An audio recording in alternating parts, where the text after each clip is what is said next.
folks, and please welcome to the stage Jeff Bosy. Come on, give him a hand, Jeff Bosy.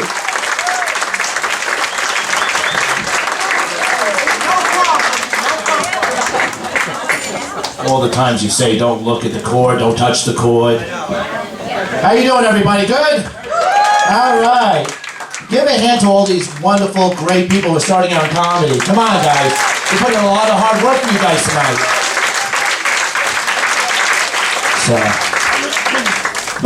Anyways, I actually had my first time as far as a father and son conversation today. My son came up to me and he was like, "Dad, did you always look like that?" And I told him, "No, I was a kid once." And he goes, "No, I meant fat." So I also have a stepdaughter, and yeah, I took over that lease.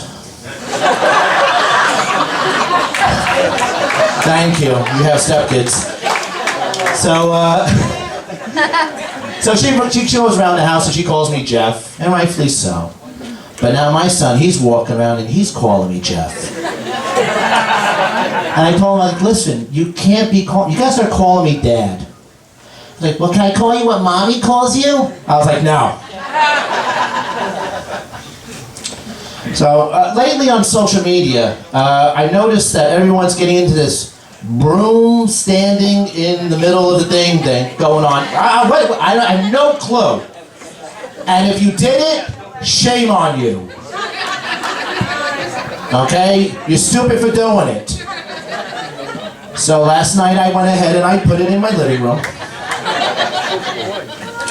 And I called my wife, I grabbed her off the couch and I was like, "Hon, check this out, look how magical this is." And she's like, "You know, it would be magical if you actually learned how to use it one day."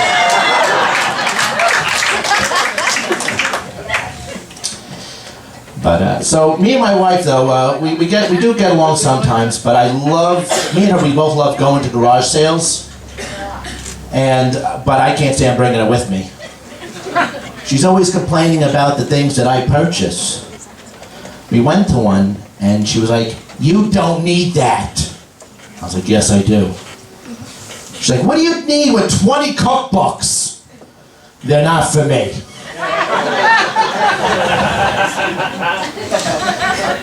So earlier today, the steps were wet, and my wife, she accidentally slipped down the stairs, and we both thought that she cracked a rib.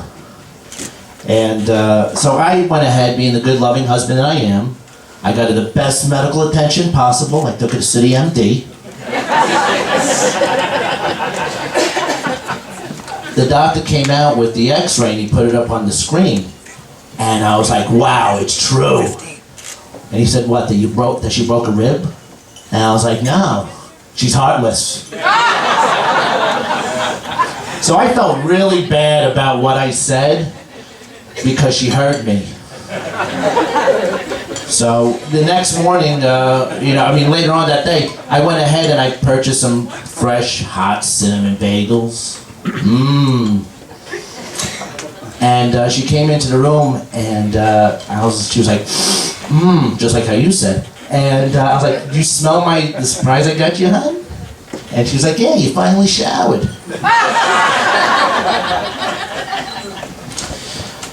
But I went ahead, like a couple of months ago, I wanted to take my kids out to learn about all the different animals that are out there. And I took them to the Bronx Zoo.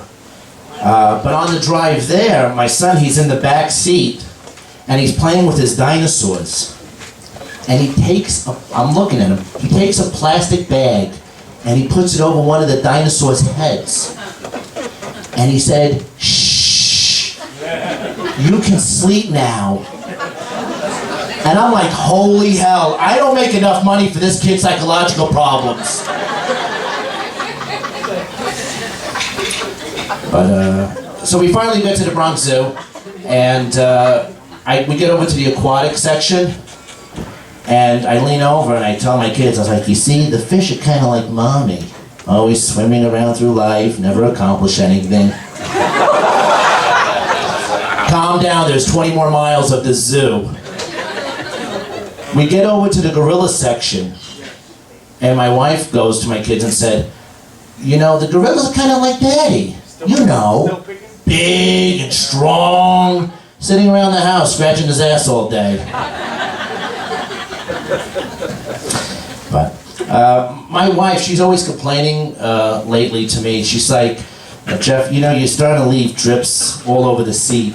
I said, that's weird because I sit down when I pee.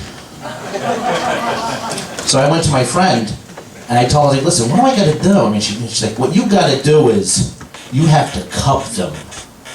This way it's good to the last drop. And I'm going, great. Now my balls are doing an ad for Maxwell House.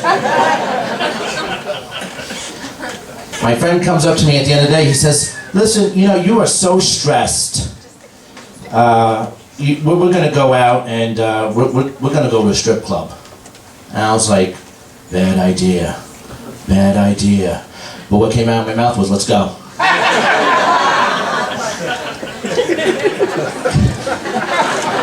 We pull up to this dump. And I look over to him. You've been there.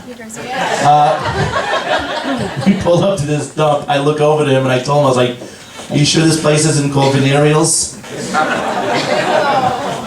We walk inside this place, and one of them comes up to us and was like, hey there, sugar. You want me to take my clothes off for you? I looked at her and I said, listen, I'm going to pay for you to keep your clothes on. I turned to my friend, I told him, I was like, listen, this is where strippers come to die. Her friend comes and joins her. And she says, hey there, butter cheeks. You want to come over here and have a little chat in the champagne room? And I'm going, great, now I'm getting an intervention done by Stardust and Coco. We're trying to get out of this place. And Mother Russia blocks the door. You want clap dance?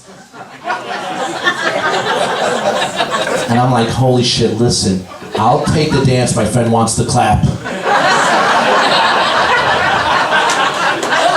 So before I leave, you guys have been so great, I love you guys are awesome. I'm gonna take you guys everywhere.